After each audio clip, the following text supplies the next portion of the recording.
บทที่หนึ่งทีฆนิกายนะโมตัสสะภะคะวะโตอะระหะโตสัมมาสัมพุทธัสสะปานัมปัสสุกาตังจานะอัฏฐปัตตานะนุมานาตะมังกัมมะฐานังเอตังตุกังเกขาเมอากัมปะโยกินังโอกเสข้าตนเจอวาสุนตันสานะอาลัญญวาสีก็นามาสายการไว้ลบน้อมแล้วคมกาลวะยำแยงแก้วสามภาการกำตังอัญจาลิยะเจ้าตังลายกรรมฐานสองภาการเกิดสมถกรรมฐานและวิปัสสนากรรมฐานเจ้าด้วยหัวแห่งขาวิกายกรรมว่าเจกรรมโนกรรมอันประกอบโดยกุลุนาญาณอันจังมักไขเหอสัมปุริสะเจ้าทั้งหลายฝูงอันประกอบโดยอุตตมะจาไสยะใจอันไข้พ้นทุกข์อันมีในสงสารได้ถึงฝั่งภาวะไปนาคือมหานกละนิพพานแต่นี้ไปนะเราจังสำแดงเกณฑ์จาลังคณาอันจังปฏิบัติในสามถวิปัสสนาอันรู้ที่ควรจำโดยพิจารณาได้สมาธิปัญญาเมื่อได้แล้วจังจำเลินไปเป็นกว้างขวางอย่าได้สิบหายเสียแก่โยงกามว่าจะละเจ้าทั้งหลายฝูงอันจังปฏิบัติลอดจอดถึงนิพพานธรรมนั่นแหละตานปาลิเวโกทักอันใหญ่เสพพากันโดยพัญญาแห่งตนอยากกินของในวัฏฏะอันเป็นอลามัตนะแห่งตัณหาอันก่อนปาลิโพธาสิบอันเมตดังนี้อาวาโสปลังกะโพนะโนกัมมันจะปัญจะมังญาติอาปาโทอิงกิเอตังโคติเสตัสสะโยกาจาลสิเพคุตนนาจิกออกอยู่ป่าแลนจางพาลบการตำไปในสมถวิปัสสนาได้ที่ถึงศาสนาพระพุทธเจ้านี้ตัดปาลิโภคาสิบฝุ่งนี้เสียก่อนเตสามาปริโพธาอันว่าปาปิลิโปอัฏฐะตั้งหลายสิบอันนั้นโหนติก็มีอิติดังนี้อาวาโสจะอันนี้คือตัณหาการที่ยินดี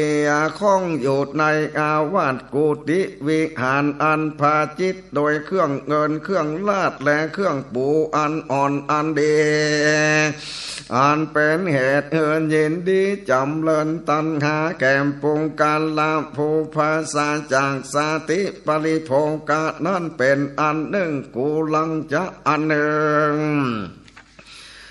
ตันหาอันกาติยินดีของขกุลอันเป็นอุปาทากนั้นอย่าได้ของด้วยตันหาสังขาวะอันยินดีกวนเก่าโดยเอกด้วยตันหาและสีเนหะอันลักตีนแปดโดยตนและคนตันหาอันนี้กาติยินดีและเปิงใจอันยิ่งนักกันว่ายินดีโดยข้าโกนฝูงองค์ปาถักนั้นบอดล่ำเปิงหันโตดแห่งตันหาสันนาวะตันหาราสิเนหะตันหานี่กันตะดังนี้ก็จังได้ยินโดยสัมปา หาภาการเกิดสันตานะสัมปัฏฐะสีเนหะสังกะอาลาปะสังกัปะปาริโภกะสังกตายะสังกะกันว่าใดบังเกิดสังกะอันปกวนอันใดอันหนึ่งตัสสะนะสังกะอันยินดีโดยอันใจสีเนหะและสังกะอันยินดีและกินติลักกันยิ่งนักและอัญญาปะสังกะอันยินดีโดยอันใดปากได้จากับด้วยกันปาเลโตกะสังกะยินดีโดยอันใดอยู่ได้กินบลาพกนอนกับโดยกันกายะสังกะอันยินดีการติโดยอันใดถูกต้องกันนั่นแหละคือว่าใดบังเกิดสังกะอันบอกวนอันใดอันหนึ่งดังอันจังเป็นเหตุเสียศีลหม่นหมองแก่ศีลาที่สุดอันนี้ดังนี้ตันปาเลโพกะตันหาอันข้องในขากุลนั้นเสียเป็นทวนสองและโลเพจะอันหนึ่งตันหาอันคงด้วยลาภะอันมักไข่มีนั่นเสียและทวนเป็นทวนสามและกันโนจะอันหนึ่งตันหาอันปริโภกะคงโดยหมู่กานะนั่นเสียอย่ายินดีโดยคณะสองนักบวชและคนกางหัดล่ำเปิงหันโตดสังกานีกาละอันมักหมู่และกันนะเหตุพระพุทธเจ้าเทศนาวาพี่โคสังกาเนแกกาละมาตาปริหานิยะธรรมานังอันว่าภิกขุกุศลาภาวะมังกาติยินดีโดยหมู่กานะนั้นย่อมเป็นเหตุอันจะถอยเสียจากธรรมอันดีเหตุดังอันตัดเสียยังกานะปาริโพธนั้นอันทวนสีปัญจมังอันหนึ่งตัดเสียยังกรรมอันจังเรียกลาสร้างนั้นและยังมีใจหลงใจติดอันจังสร้างแปลงกุฏิวิหารอันใหญ่อันน้อยเหตุดังอันพระพุทธเจ้าเทศนาวาภิกขุกัมมาละมาตาปริหานิยะธรรมานันว่าภิกขุอันว่าภิกขุกัมมาละอามังตามีสภาวะมักกันตำกิจการอันหนึ่งปริหานิยะธรรมมีสภาวะอันถอยเสียจากธรรมอันเดนั่นและเหตุดังอันกวนตัดปาลีโพธอันของอันการตามกิจจากการเสียเป็นทวนหาอัฏฐานังอันหนึ่งตันอันจักไปเตียวตังไก่เป็นทวนหกญาติสาโลหิวิตาและสืบสายเลือดอันเดียวนั้นเสียอย่าหือคองโดยตัณหาสีเนหาสักอันเอ็ดว่าเขามีสุขมีทุกข์อันใดเขาก็ย่อมมาบอกมากล่าวอันนั้นเมื่อภิกขุบ่มีสติก็ลวดปากได้จากับด้วยเขากรรมอันใดบอกวันแก่นักบวชก็จังได้ฟูดจากันอันภิกขุตนนั้นเรียกว่าได้กล่าวถวายกรรมติสาละนะกถากรรมฟูดจาว่าอันนั้นเป็นมาละมนตินแก่ศีลาวิสุทธิบอกวนเพื่ออันแลและเหตุดังอันตันหามีสีเนหะอันของนายญาติพี่น้องนั้นเสียเป็นทวนเจตออกจากงาลาโลทะอันหนึ่งตัดเสียปริโพธาอันอยู่แลคงขวายยาเปียทินั้นมังว่าถือเป็นเปียทิบ่อันก็หือยาอันนั้นหือหายก่อนแล้วรีบไปปานติบัติเพื่อจังเสียงตรงก่อนว่าเปียทินั้นบ่หายแต่ดังอันก่อนแหนมลวดยาหน้าและตนอันร้ายนั้นก็หือรีบไปการตำเปลี่ยนปานติบานาหือเสียงตุ้งเตอเป็นอันทวน8 อิทิต จะอันตันปาเลโภกะอันคองโดยอิทธิฤทธิอันของควายกะจำเปลี่ยนบังเกิดอิทธิวิธีอันเป็นโลติญาณนั้นอย่าได้บังเกิดมานะโดยกุลอันรู้อันลวกเป็นใหญ่เป็นสูงนั้นตันเสียรีบคงควายกะตำเปลี่ยนในสมานะวิปัสสนาได้พ้นจากตุกอันเป็นทวนเก่ากันโดจะอันเนืองตานปาเลโพธอันคองโดยกันดะปาภิอันจักคงควายสูตรเรียนสั่งสอนอาทกถาปฏิบัตินั้นเสียยาเป็นปาเลโพธาลีบไปปฏิบัติเป็นอันทวน10และกันตัดปาเลโพธใหญ่10ประการฝูงนี้แล้วก็จำละเนื้อตนเสียจำลังโกติวิหารที่อยู่เตียกที่กินเสียจำละปาลิขันเป็นต้นว่าคัดบาทและพาบาทและสวกและย้อมเสียแล้วเข้าไปสู่อาจารย์เจ้าตนเป็นกรรมฐานนั้นเรียนเอาโดยครบยำเตื้อส่วนอาจารย์ตนและสั่งสอนกรรมฐานนั้นก็เปิงบังเกิดอัศยาใส่ใจอันประกอบไปด้วยกรุณาในโยกาวะจละตนมาเอากรรมฐานนั้นโดยอันคะเนงใจว่าดังนี้โยกาวันจันละตนนี้จังพ้นจากตุกโดยปฏิบัติกรรมฐานอย่างนี้จะแลกูก็เปิงโอนสางหะสอนโยกาวะจละตนนี้ท่านได้พ้นจากตุงเตะวางอันแล้วควรสอนกรรมฐานนั้นและควรบังเกินใจใสศรัทธาและคบยำกาละวะแก่อาจารย์ตนจักสั่งสอนกรรมฐานนั้นเป็นดังอันจักเรียนเอาต่อหน้าต่อปากแห่งพระพุทธเจ้าแต่และเชื่อแต่สันตะอันมากหุมอันแต่ก่อนจริงสมเล่นทีได้เมื่อจังไปการตำเปลี่ยนนั้นจำละใจโมดบัวเลสุจากตัณหามานาติทิแต่ดีๆแต่ต้นถึงปลายถูกอธิบายอันพระพุทธเจ้าเทศนาออกมาในจันตาปามาสูตรนั้นว่าดังนี้จันตาปามาภิกขเวกุลานิอุปาสังกาเมธาอาปากะเสวาปาลังยาอาปากัสสะจิตตังนิจจนวัตากุเลสุอาปากัปพานันว่าเพียงคงตั้งหลายตันตั้งหลายยักมักไขพ้นจากตุกอันเมในสงสารนี้ตุมเหอันว่าสุตันตั้งหลายจันตาประมาณนั้นอันการตำตนการตำใจแห่งสุตันอุปมาดังพระจันทร์นั้นอุปาสากะเมทะจุงเข้าไปกุลาเนสุขคุณทั้งหลายอาปานาเสวาจุงจังออกกายังตนแห่งสุตันตั้งหลายอาปากัสสะจุงจังออกจิตตั้งยังจิตแห่งสุตันตั้งหลายกุละจากคากุลก็ดีจากกรรมันตะเสนาสนะอันมีใจจิมไกบันก็ดีตันตั้งหลายนิจจนวกาอันเป็นเหตุตรงเมื่อกุเลสุในคากุลตั้งหลายนั้นอาปากัมภาอันหากายะกัมภาว่าจีปังกัมภะมานโนปังกัมภะบ่ได้ในสังฆกันนาคณะและในอุปาสกะอุปาสิกาทั้งหลาย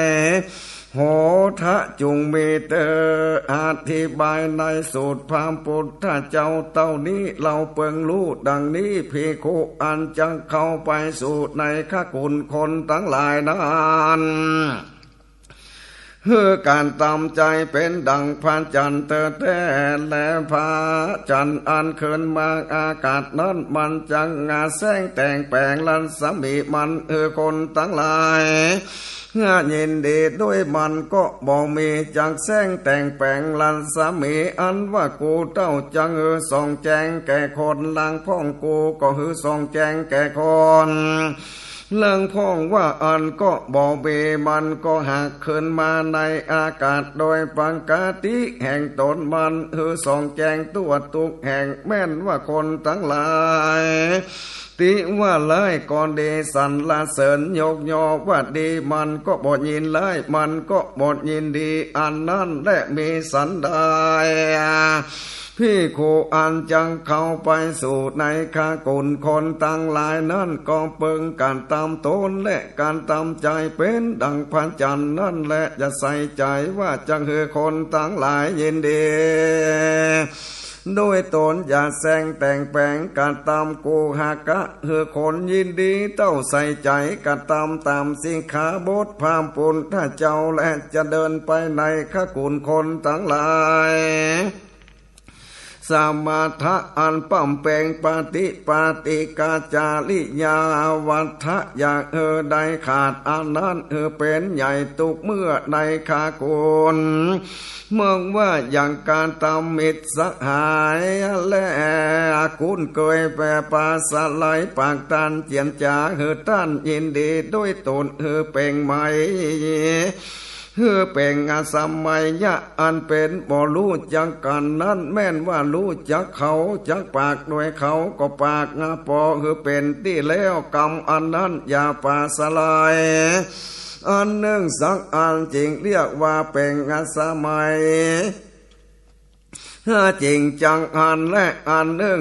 จังใจออกจากข้ากุลอยากมีตัณหาอันกวนเก่าผู้ใดค่ายใดอันเป็นสุขและเป็นตุงกรรมโดยคนและจังตนจังใจออกจากเสนาสนะอาวาสอันมีที่ใกล้บ้านมากว่าออกจากในป่าและไกลบ้าน500 วาเป็นการอันเอื้องจากการตำการยาปามพาคือก็ตำอานันตาลังอันบอกวนในตำกลางสังขารก้อนดีกานะก้อนดีปุกาละก้อนดีมีต้นว่าไปถูกต้องก็ดีคือกลางศอกและกลางแขนตามกลางสังขารก้อนดีอันบอกควรอย่างการตามวาจีปาภาคือก็ตามอานันตาละอันบอกควรด้วยมือตนไปด่าโตและเถียงที่เตียนสังข้างก่อนดีปุกกาละตนได้ตนหนึ่งก่อนดีอันบอกควรอย่าได้กะตามมาโนปังกามภาคือกะตามอานันตาละอันบ่ควรโดยใจมากนักมีตนวางกามาวิพังกาพยาปาวิตังกะวิหิงสาวิตังกะและขะเนงวิตังกะเขิงเกียดในใจทะเลการตำลายแก่สังข้างการนาปุกะละอันบอกควรกายาปาพังกาอวเจปากาพระแลบังเกิดใจอันคบยำในสังฆกาณปุกาละตนานาบังเกิดใจอันดีอันงามเต้าใส่ใจซึ่งกองปานติบัตอันจังได้ลอดจอดถึงนี่ปานเจ้าด้วยใจสายซึ่งสัมภาและยันสักอันใดอันหนึ่งสักอันโดเป็นอย่างเยื่องอันเป็นดังพานจันอันเกิดมาจะได้ตุลังอากาศนั้นเดลีแดเตออันนี้เป็นอธิบายในพระสูตรพามพุทธเจ้าว่าจันตะประมาณนั้นแลภาการหนึ่งเล่าจังจากการดักแห่งพานจันอันเขินมาในประตูละอากาศอันกวนและเอากวนจำเป็นอุปามะอัตะอันเตียวกับโดยอันพิโคจุปานเตมัตได้เข้าสู่นิพพานแล้วถ้าเป็นท่านลาลำเพิงด้วยใจทุกปีแลนทุกเดือนทุกวันมีลายพระการสานนี่เล่าแต่แล ผ่านจานด้านเมื่อจะมันจังออกมากำหนึ่งและสองกำนั้นมันก็รีบสองแจงมากดังบอกเมนะและเมื่อมันจังออกมาหลายวานามันก็แจงไปน้อยและวันและน้อยต่อเต้าถึงเดือนเป่งกันถึงเดือนเป่ง15 ค่ำนั้นอันสองแจงในจักรวานาลอดโจเบืองและโจปายนั่นแหละเมสันไดโยกาวันจะละอันการทำปฏิบัติในศาสนาพระพุทธเจ้าในศีลาวัตก็ดีในปันเตบันสมัทธเวปัสสนาก็ดีเมื่อจริงการตำตันจากรีบหันโกนอันวิเศษดังใจอันนบ่มีเหตุว่าใจสันตาตั้งหลายมีมันเกิดได้หยุดได้กินกุนได้เกยและในอลัมมานักหามภายการนั้นมาในสงสารมากนักแลจังจักมันออกในอลัมมานะนั้นจังมันยินดีในกรรมฐานนิยานักเหตุความพุทธเจ้าเทศนาว่าปาลิโจวาทาเลขิตาโตและโอตัมโมการตามาพะโตปริหันตาติตังจิตตังมาไรยะปะหาตะเวดังนี้แปลว่าเอตังจิตตังอันว่าใจอันนี้ปรหันตาติก็เป็นอันวันไว้นักว่าปิโจเอว่าเป็นปะดุจจะดังปาอุปาโตอันคนหากยกออกโอกาตะโมกะโตจะเปิกจากน้ำและเป็นที่อยู่แห่งมันทิโตและจังออกไปท่าเลเนื้อบกนั่นแหละปันดิโตอันว่าผมมีพัญญาปะหาตาวะกังเปิงละเสียมาละเทญะยังจิตใจเป็นที่อาศัยแห่งกิเลสมานนั่นแหละเมื่อว่าใจนี้มันหวั่นไหวจ้างไปในอารมณ์ตั้งหาบ่ได้ขาดสังยามบ่ต้องอยู่ในอารมณ์อันเดียวเป็นดังป่าอันต้านได้เอามาและจักออกในบกและหาดทรายนั้นก็บ่ได้ขาดดีเลปันดิตาแลถ้าเกิดขมเหงเตงเต็กอย่างใจอันสันนั้นตั้งอยู่ในอารมณ์นั้นได้จะได้กิเลสสามานถึงเหตุดังอันโยกาวาจลาเจ้าทั้งหลายอันผ่านลมการทำเปลี่ยนในสมัทธวิปัสสนาหัวทีนั้นได้รีบหันกุลอันวิเศษดังใจอันบ่ได้นานตาวมีปัญทางอันละหุมแต่และอันมีศรัทธาและเชื่อในคำสอนอินทีกาแก่ดังอันห่างจังได้แจ้งและวันและน้อยเป็นดังพระจันทร์มาแจ้งและโอปามาอันหนึ่งเล่าพระจันทร์อันเกินมาในอากาศนั้นหาอันจะคล้องปานก็บ่ได้สักอันนี้สันไดโยกาวาจละอันนานก็ตำเพียนในสมัทธวิปัสสนานี้อยากได้ใจแว่นี้หลีกเสียและกองแห่งอริยเจ้าตั้งหลายแต่ก่อนลาภาสังกาลาสิโลกะและของใดข้าโกนโดยตัณหาสีเนหาสักขาตันติเต้าคมใจและไปกองแห่งอริยเจ้าสิ่งเดียวลำเปิงหานโตสะอันติดของโดยลาภาสังกาละกิโลกะอันพระปุณธเจ้าเตสนามาในสูตรว่าวาตาดุโลโคภิกขาลาภาสังกาละสิโลโกอันตาลายิโกอานุนตละสาโยกะเขตันสาธิกะมายาตินั้นแปลดังนี้ พี่ข้าแวนดงกาลาพี่โคนตังลายโขโดยเมตแตแลลาภาสังกาลาสิโลโกเลสาสัมพังกาสิโลโกคืออันผาธนาไข่ใดลาภะอันต้านปูจาสังกาลานันตาลุโนเป็นอันตาโลนเป็นบาปตันกาแข็งไล่นักอันตลาญิโก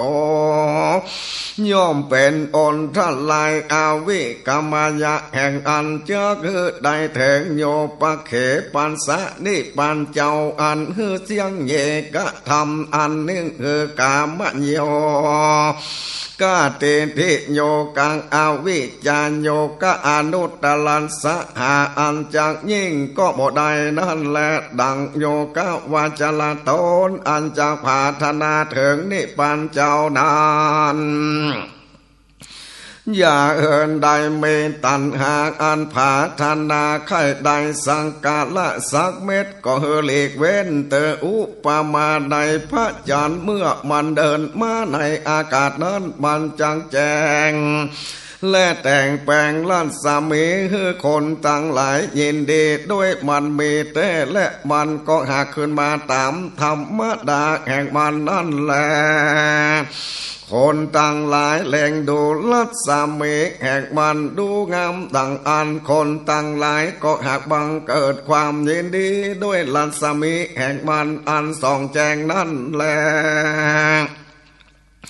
มีสันใดโยกาวาจะลาตนกาตมปฏิปฏิในศาสนาพามพุทธเจ้านี้เต้ากวนกะตำตามคำสอนพามพุทธเจ้าอุจุปฏิปฏิแต่กะตำวัดปฏิบาณอันใหญ่อันน้อยบอกเปิงกาตำเพื่อคนต่างหลายยินดีเพื่ออาเมนสะเหตุอันใดสักอันเต้ากาตำคำสอนพามพุทธเจ้าใส่ใจเสื่องนิพพานสิ่งเดียวคนต่างหลายจักยินดีด้วยก็บอกมียินดีด้วยก็ดีอย่ามีใจอะไรด้วยเขาแห่งอาเมนสาอันใดอันหนึ่งสั่งอันเต้าปานเตบันตามคำสอนพามพุทธเจ้าตามทำสิ่งเดียวเป็นดังพระจันทร์อันเคินมาในอากาศโดยตามธรรมดาอันควรแลอันนี้เป็นอุปมาตะในพระจันทร์อันทวนสามและอุปมาอันหนึ่งลาวพระจันทร์ออกมา15 ค่ำมาเปิงเพียบเป็นอันงามทุกกำแลนทุกไปหาที่ติแก่โลกก็บ่ได้ดูงามเสียงทุกปีทุกเดือนและมีสันดาน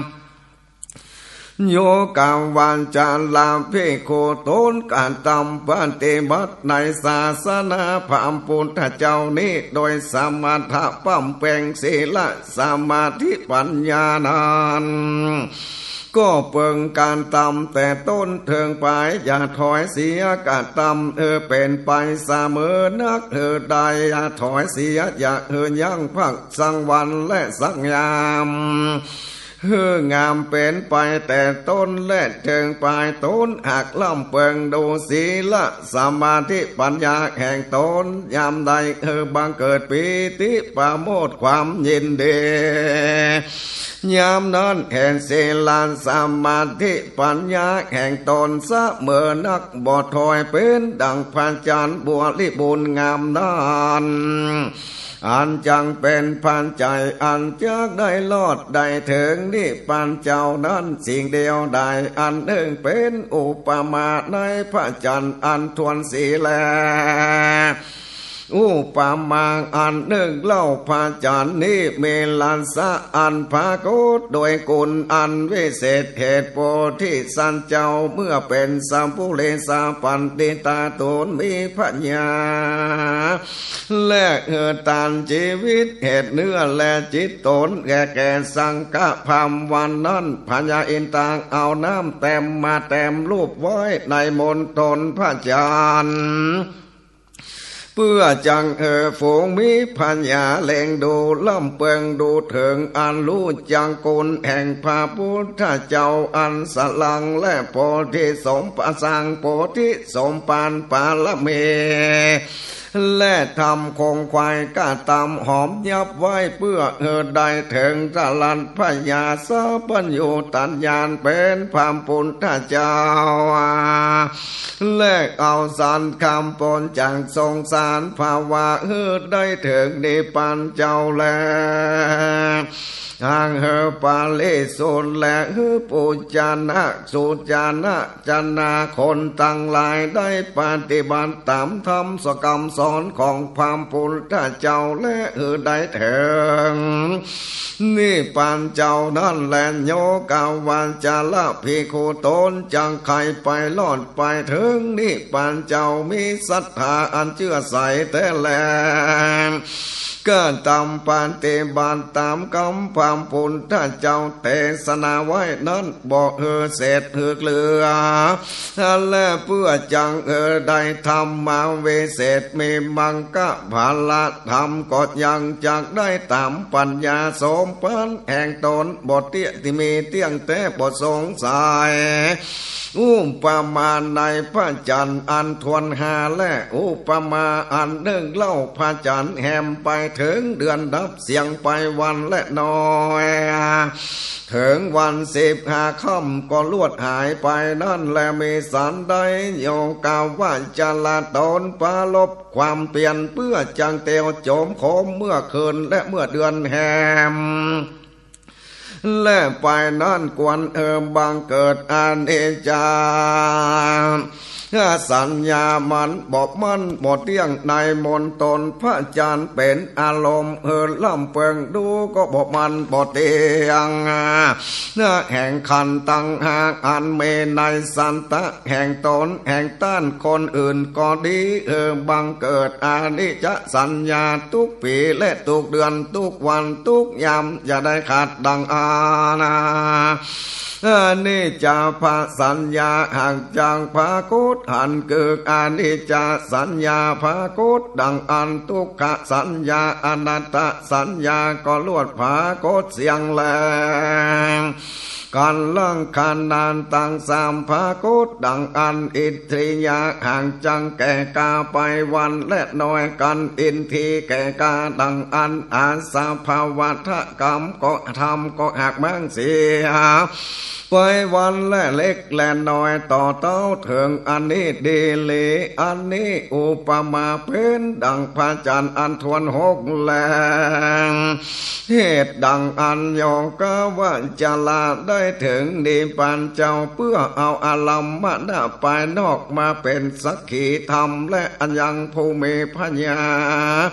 ผู้นึ่งมาอยู่ใกล้ตนมาคัดมาเตือนและจิตใจทุกวันดีได้โยกาวันจะลาภิกขุตนตัดปริโพธิขาดแล้ว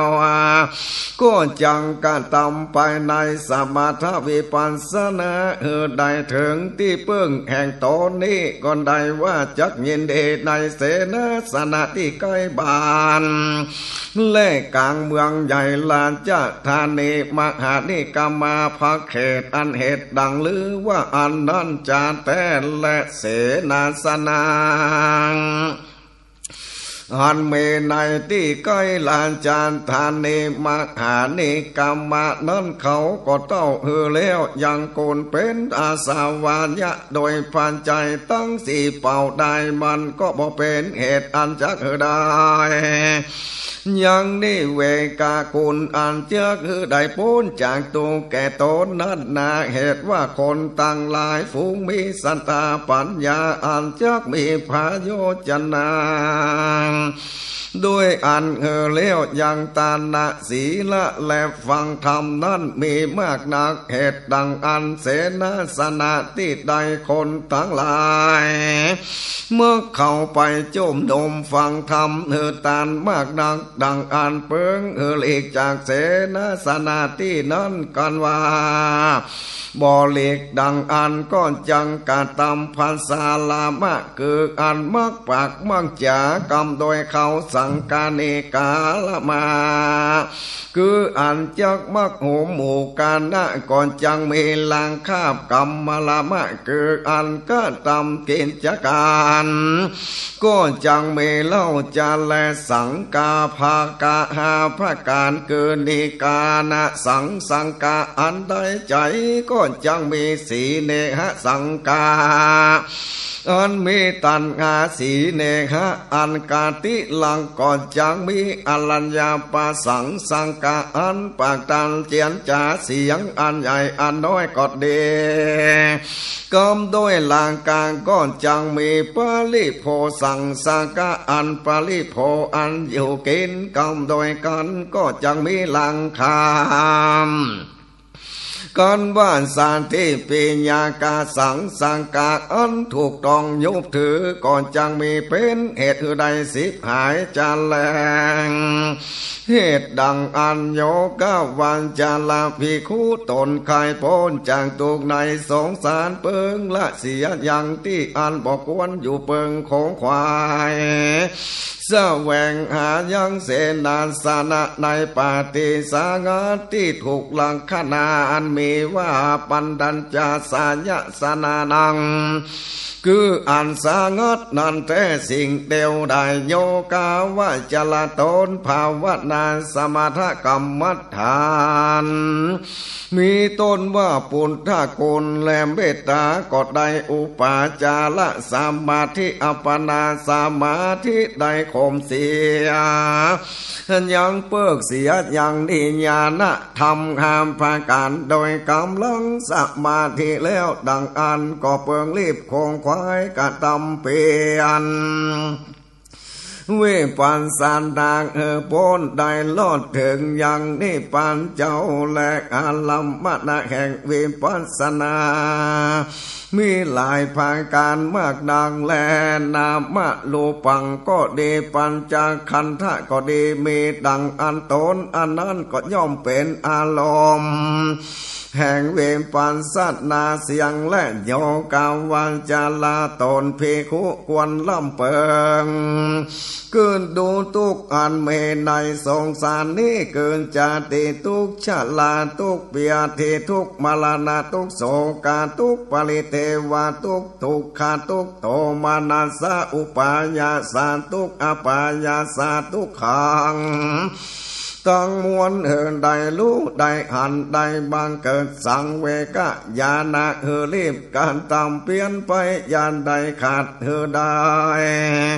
โดยเสียงอย่างกาไป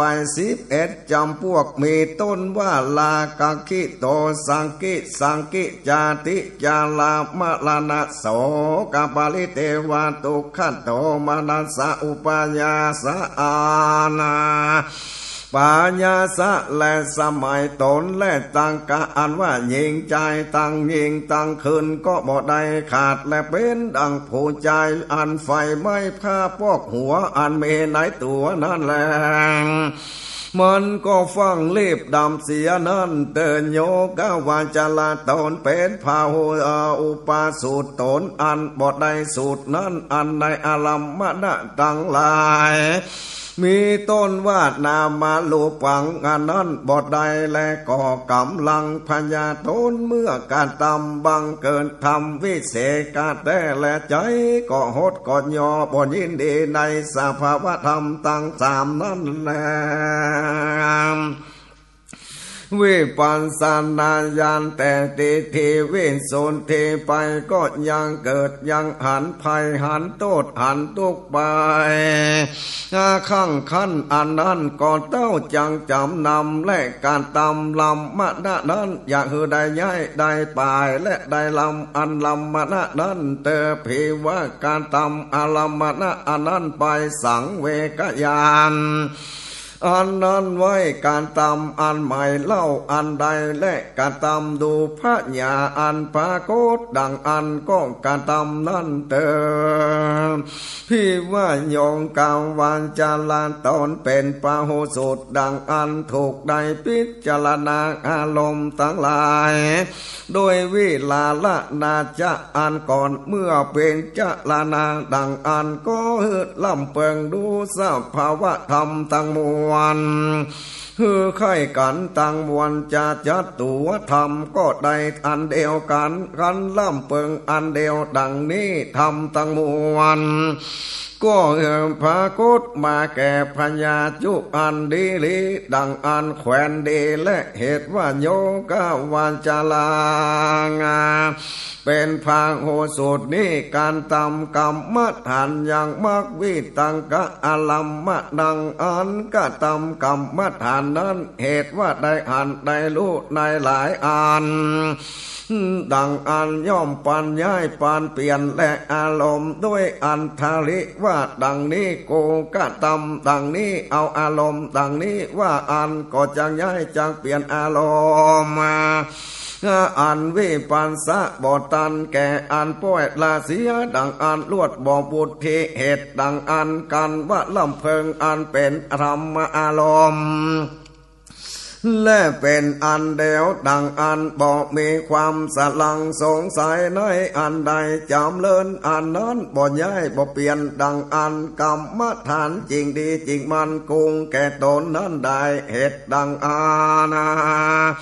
อยู่ข้าวันจาลันเจ้าตนเป็นพหุสูตรได้ล่ำเปิงโดยทิฏฐะอยากได้วิตังกะทะลิอันดังกว่าเจนเพื่อ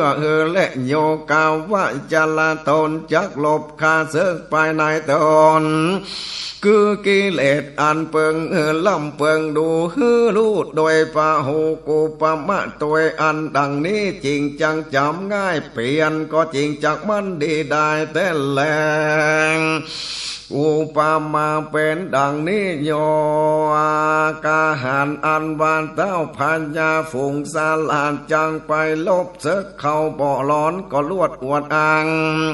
ถ้าเขาอันแก้วกากหันนั้นจังไปโดยง่ายดังอันบ่มีนะเขาตั้งหลายก็เตียนยอมเอาคนตั้งหลายฝูงอันรู้ตั้งแต่ก่อนนั้นมาทำรู้ลีดหอยและแต่ก่อนดีลีแล้วเขาก็เอาข้าบวนอันจังไปลบคาเสกนานมาแผ่และมาตื่นดูลูกข่าวต่างมีน้ำและมีลมและมีรู้ที่อันที่ยังติดนอนรู้ที่ตั้งคาเสกจังมา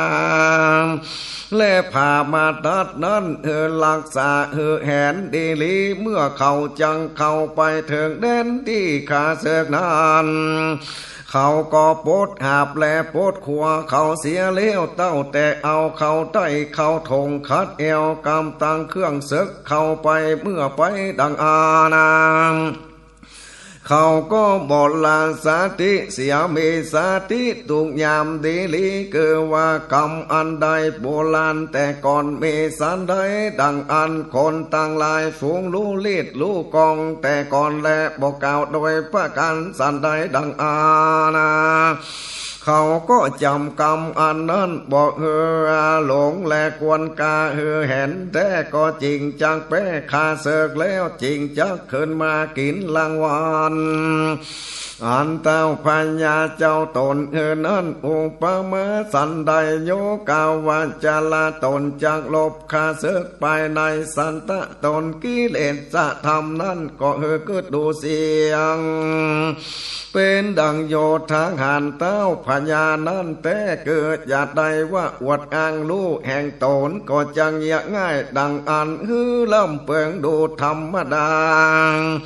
และธรรมานุสาติและธรรมานุปาติอันพระพุทธเจ้าเทศนาสำแดงมาในบาลีอัฏฐกถาอันนั้น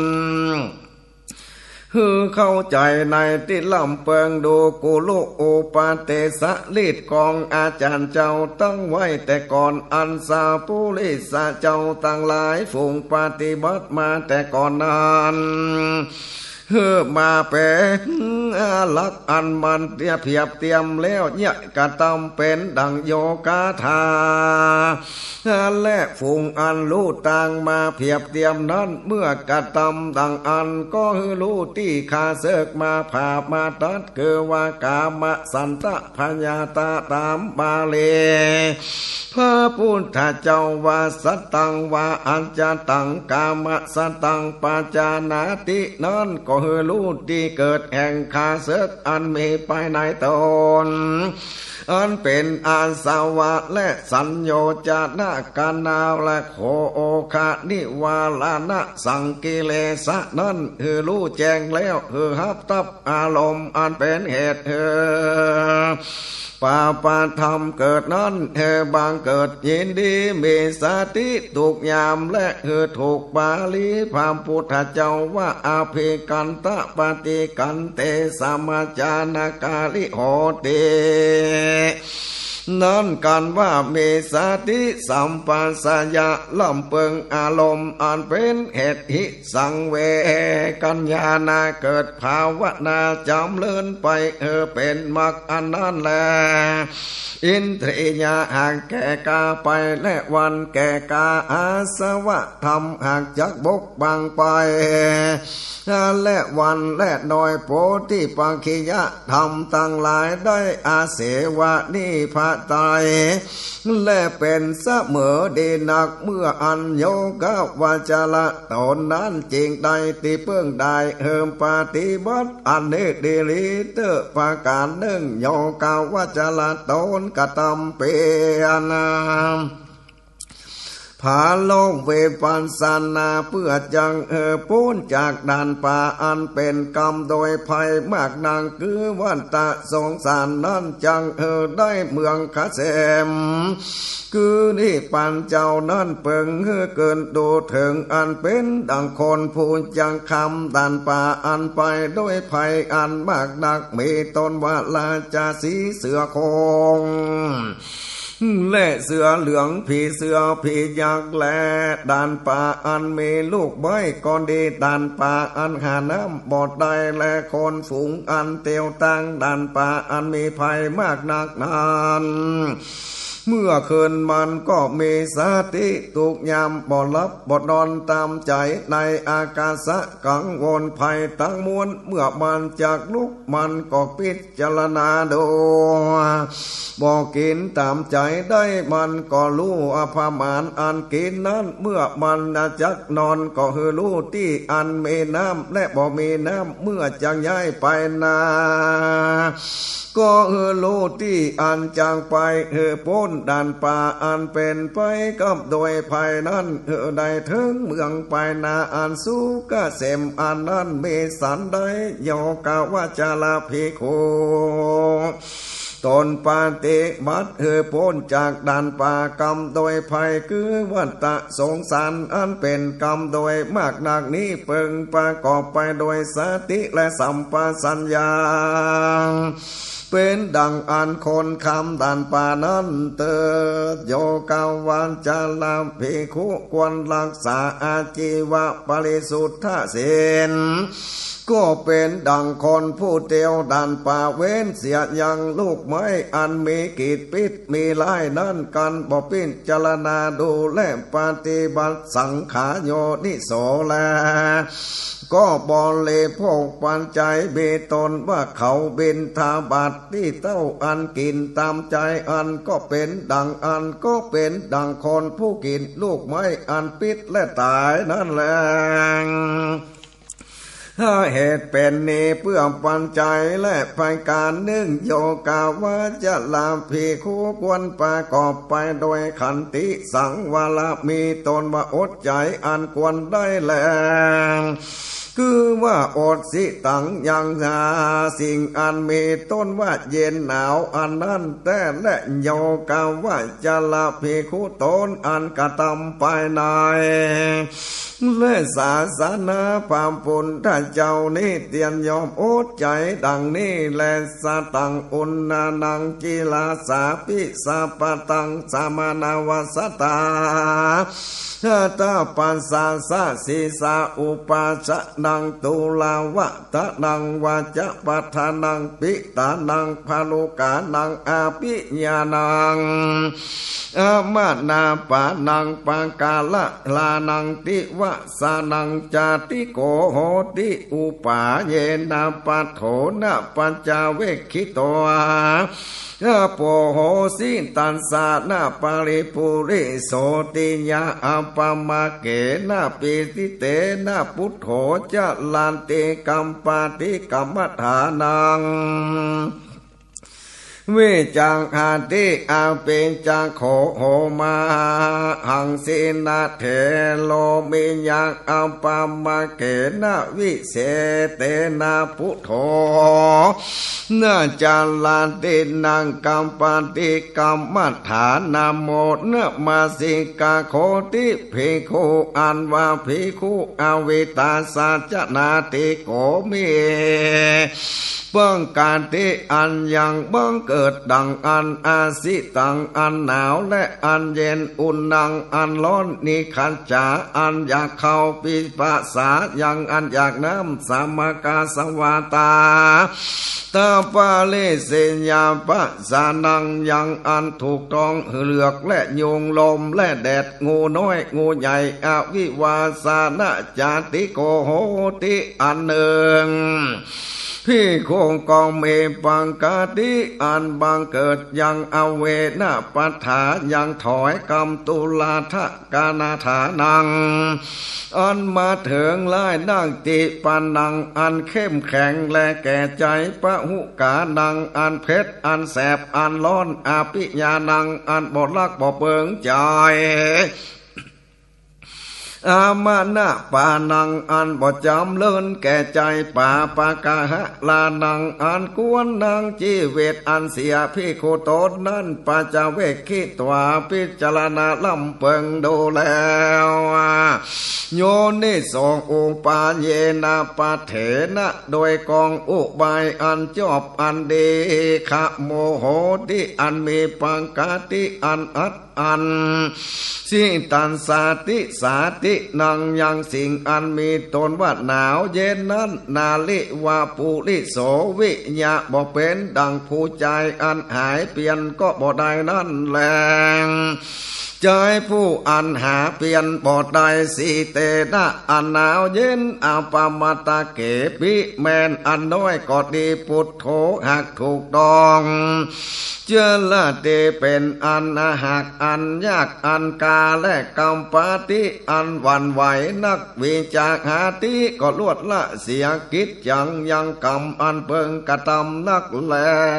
งพี่โคนตนนั้นหาเปลี่ยนบทใดหนาวเย็นถูกต้องตนวิจาหาที่ก่อลวดละเสียบอกการตำกรรมฐานังยังกรรมฐานและอันมีเปลี่ยนบอกเป็นดังอันอาเป็นจาโขโดยมีแต่แลภิกขุตนมีเปลี่ยนใจนั้นโหมาสั่งสานะเถโหปิญาเป็นดังมหาเถรเจ้าตนเจอว่าโลมะหังสานาสิเตนะอนหนาวเย็นอปามันเตเกนาปิแม่นและน้อยก็ดีมากก่อนดีพุทโธหากถูกต้องนาจาลาเตก็บอกการนากรรมปฏิก็บอกวันไหวและมนสิกาโลติก็ยังกระทำใส่ใจกรรมฐานเมวามซึ่งกรรมฐานสิ่งเดียวแต่ก็บอกขาดสายและโยกว่าจลาภิกขุตนล่ำเปิงดูบาลีอันนี้แล้วเพื่อกอบไปด้วยเปลี่ยนอุตสาหะในกรรมฐานใจคือได้กระทำเป็นดังโลมะหังสนะเถระตนนี้ได้แล เพื่อการเนื่องโยกาว่าจลาตนจังก็ตำเปลี่ยนเสียงตุกนั้นเอาอุปมาดังนี้แต่และผู้อันขาซึกใดเอาไปใส่ตำใส่ข้อขังไว้โดยคำว่ามันลำบากไปในคอกหันว่าอันผู้ใจผู้อยู่ในคอกนั้นมันรู้กรรมอันนั้นแต่คนผู้เป็นมิตรหากมาบอกกล่าวนั้นก็มันจริงเกี่ยวนักมันล่ำเปิงดูทุกอันจังอยู่ในคอกนั้นปอเสียงชีวิตมันยิ่งเป็นทุกข์หลายพระการมันก้อยเละก้อยป๋องโดยอุบายอันใดอันได้ออกพ้นจากคอกเดนนั้นอันแรงกันว่าออกจากคองขังแล้วมันก็เลิกหนีมันก่อนลังเนเมืองหาบ้านหาเมืองมันก็บอกไปโดยหนทางหลวงมันกองไปโดยหนทางอันน้อยของเมืองมันทลาเต้าป้อได้ยินเสียงน้อยก็หากอยากเข้าก็เต้าป้อรักษาชีวิตสืบไปรอดบ้านเมืองมันนั่นแหละมีองค์ปามาสันได้โยงกาววาจาลาต้นก็ตำเปลี่ยนภาวนาวิปัสสนาแลหันโทษอันเมในภูมิตั้งสามยินอันเป็นทุกข์เป็นโทษมากดังเป็นดังคอกอันมาขังไว้และมีเมื่อใดควรรีบคงควายการทำจำเลินวิปัสสนาเพื่อจังพ้นจากคอกจากตุกในสงสารได้ถึงสูงใดนี่ปานเจ้าเมื่อตนยังหนุ่มบอกการทำเปลี่ยนใดนี้บ่เปิงค้านบ่เปิงเกิดเย็นเดและเสนาสนาคือที่อยู่ใกล้เมื่อหาเนมปามาลาชาธาที่บ้านใหญ่เมืองใหญ่โดยการมีใจสำลานโดยปัจจัยตั้งสี่นานเหตุว่าในที่ไกลนิกามาลาจาธานีอันก็เตียนย่อมมีอิทธาลัมมนามากนางคือพี่โคบรักษาสติได้ย่อมเป็นอนทลายแก่เวปัสสนาธรรมได้พี่โคเต้าเปิงเย็นเดในเสนาสนาอันมีที่นอกขอกเมืองถูกการถาว่าเวตังอัมปาเทนิโคสังอันนาทางหากเสียงมีนั้นบ่ได้จริงจังกวนกันว่าได้เสนาสนะอันสงัดดังอันก็จะคเนงใจว่าเดนีกูได้ที่สำลานสงัดปานเอ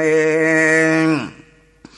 จักเอามังกามภาละก่อนย่างจานและอย่าได้ว่าสังเมตตลามต่อเต้าเป็นอรหันตามังกภาละธรรมอย่าได้อวดใจว่าอันสักเม็ดใจดีแต่แล้วลายหนักหามก่อนยากลังษาก่อนยากลังษาก่อนยากมากนักเหตุพามปุณท่านเจ้าเตสันนาวานาลิธรรมปานตะมันเตนะปะหุสัจเจนาว่าปานาจางอาวะจามวาสามมาธิสาเลนะวิปาทิญะจันเนนาวาพุทธสาเมเนขมาสุอาปุถุจาเสมิตัง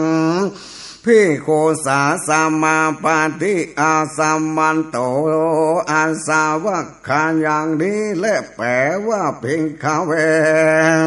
ดูกาลาพิโคตั้งหลายอัมปาโตบทได้ถึงอาสวะขานยังซึ่งอันเสียงแห่งอาสาวะอานาปาติจะได้ถึงวิปัสสัง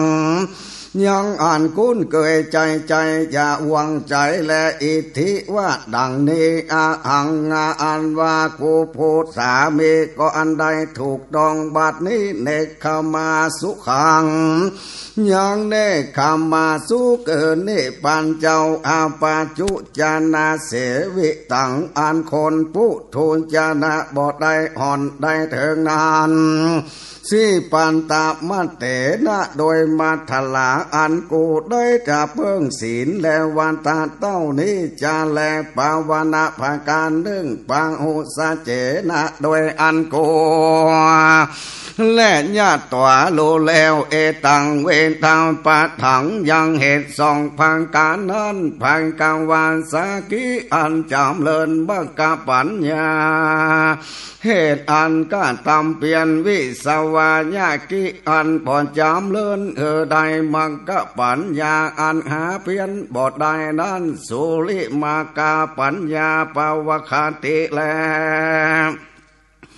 จอมเลินเป็นอันกว้างขวางญาตาโดยพาการสันใดและภูมิปัญญานั้นนิเวไสยาเปิงสั่งสอนตะตานังยังใจแห่งตนแรงรีบกันตำเปียนใดมั่งกาปัญญาตถาโดยพาการดังอันมากว่าโยกาภิกขุปาลบความเปลี่ยนใจใดมั่งการทำก็จริงจังเกิดมีโยกีภิกขุถอยเปลี่ยนเสียบอกการทำเปลี่ยนพระญาอันใดมั่งกาภาละก็บอกเกิดมีแก่โยกาภิกขุอันขันดักเหตุดังอันโยกาภิกขุตนมีพระญาหันโทษในทรงสารพระโกฏรู้แจ้งยังเหตุสองอันคือการตำเปลี่ยนมังกะปัญญาจริงเกิดบอกกะตำเปลี่ยนมังกะปัญญาก็บอกเกิดใดสันใดมังกะปัญญาคือวิปัสสนาแล้วยังจังจำเลินไปได้อาสวังขายะยากิมังกะธรรมใดพละธรรมอันเสียงกิเลสาดังอันโยกะภิกขุเปิงสอนยังตนแลใจแห่งตนใดรีบการตามเปลี่ยนไปใจดังอันแลภาการนึ่งโยกาว่าจะลาภิกขุตนการตามเปลี่ยนอันจังเพลจังปัดขัดสีวิปัสสนาญาณมดขาวผ่องใสบริสุทธิ์แต่เป็นภูมิคือที่เกิดแห่งมังกะธรรมภาละดังอันเปิงรู้ที่อันเกิดอันแห่งตัณหาใดห่างใจแปลงใจดาลบดาห้ามตัณหาอันจังเกิดนั้นก่อนเหตุใดและอันว่าอันจะแต่และตัณหาอันจะเกิดแก่ภิกขุนั้นก็เต้าอาสลาย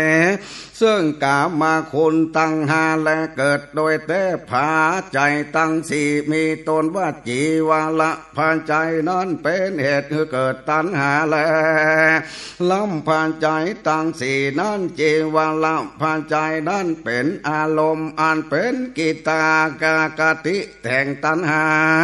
อันมนักนั้นมีสองคือว่าวันนายะกาตานะโปทางปายะตานะแล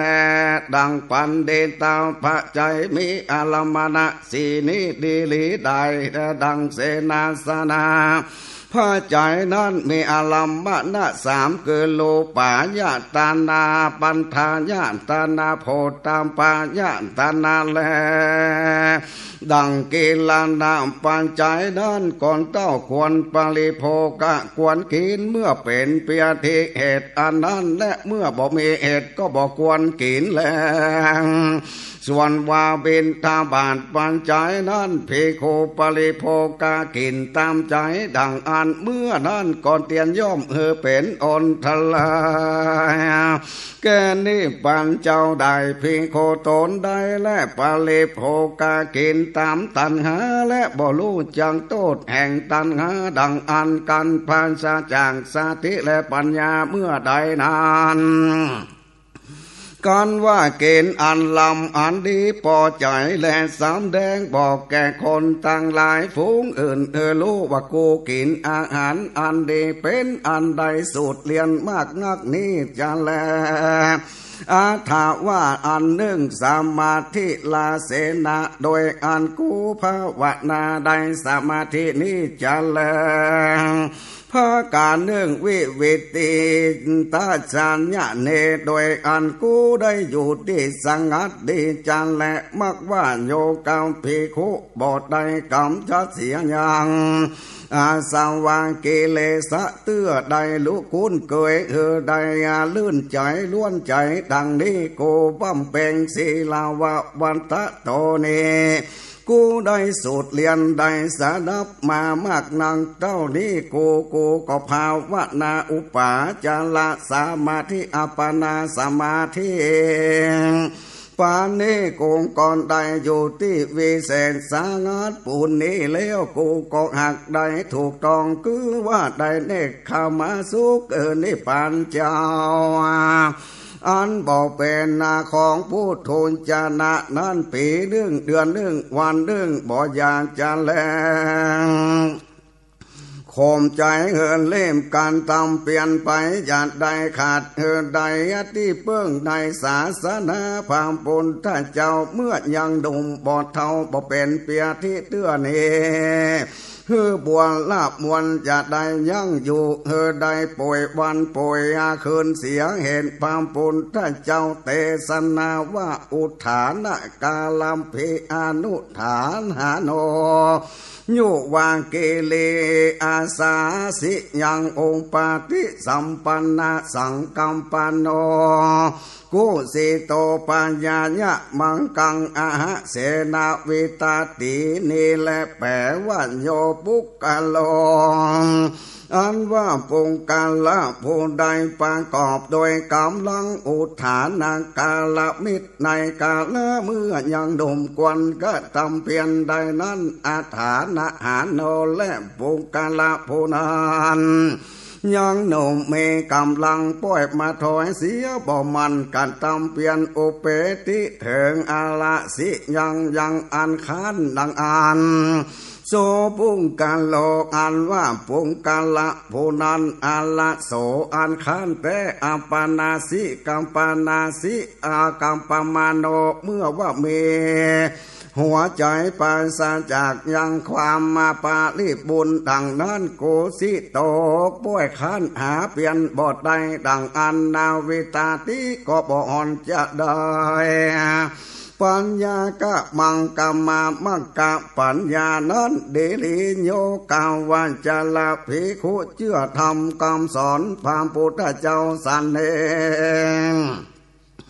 เปิงเล่มการตำเปลี่ยนอย่าถอยเสียเมื่อใดและอินทีโปจังกะทำเสมอดีจะได้ภาคถอยเสียเหตุพามปุณถ้าเจ้าเตสนาวันโยกาวัจจลัญญาเตภูริอัญโยกาภูริสังขารโยกาภูริเจตังติวาปะถังญาตัวภาวายาจะตาปาตานังนิเวสัยญาถาภูริปวคาติดังเน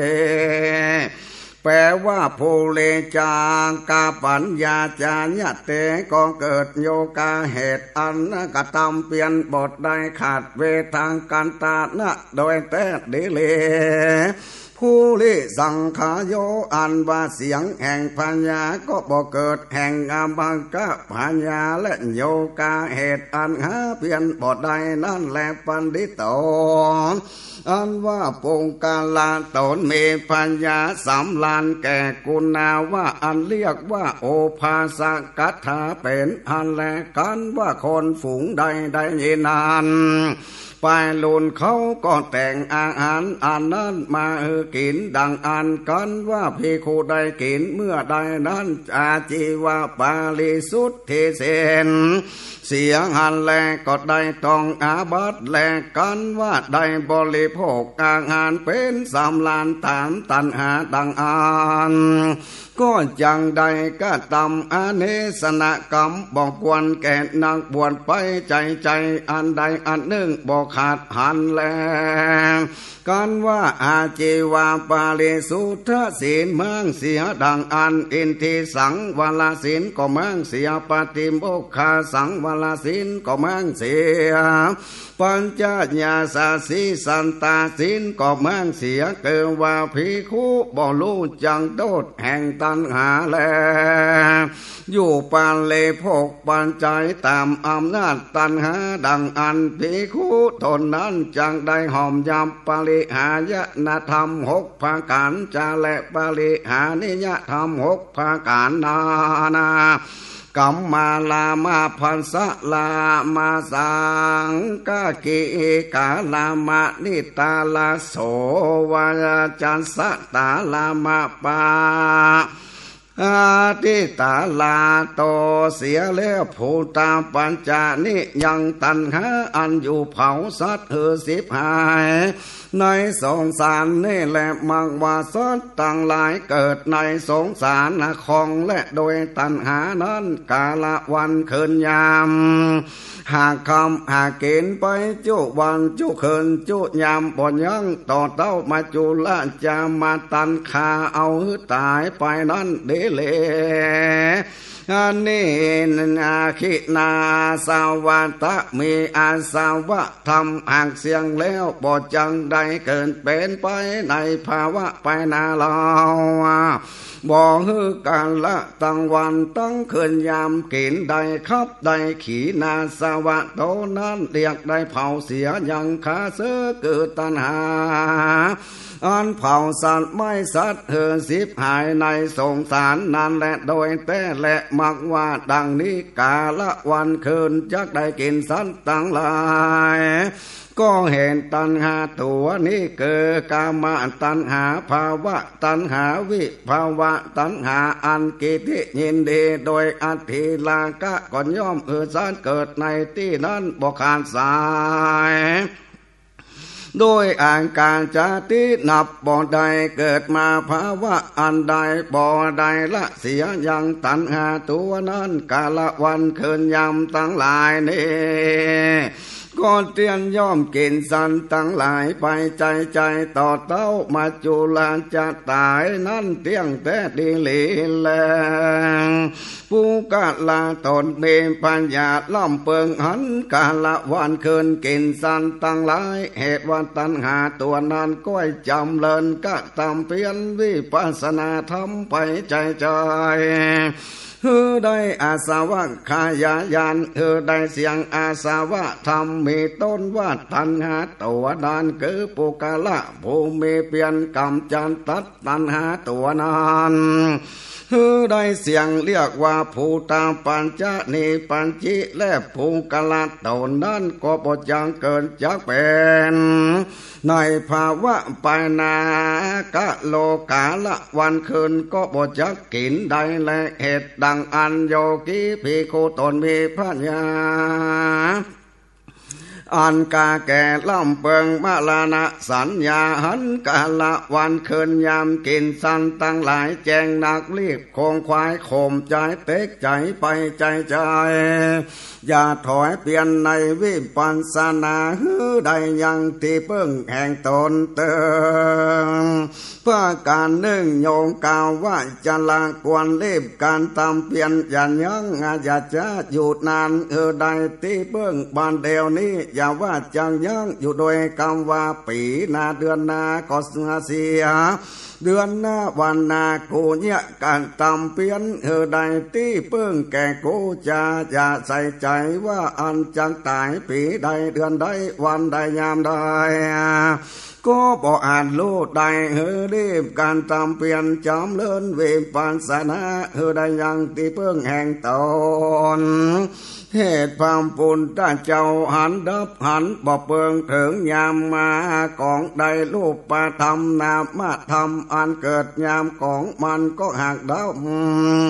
บ่ถึงยามตะแลไกรูปธรรมอันเกิดตะแลจังไกลุ่งมันก็หักเกิดอาหักดับหันบ่ถึงยามไกลลง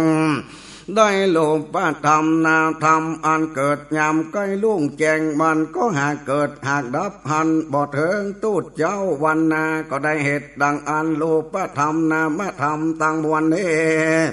อันนี้จังเป็นอันบ่มันบ่เที่ยงตุขันทุกอันนันตาบ่ใจตนสักอันจันแล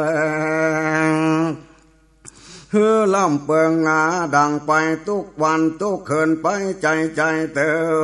พาการเดินเยาวกาววันจันละตนมีปัญญากาแก่แล้วดังอ่านก้อนว่าได้ยิงเสียงตูดนาเสียงของเมื่อเจ้าเมื่อค่ำยามใดก็ดีกวนบางเกิดมีเมื่อค่ำจะและล่ำเปิงว่าดังนี้มาลานังทุวังมาลานังคือความตายแห่งกูนี้มีเตี้ยงแต่จาแลกูนี้มีจักตายวัน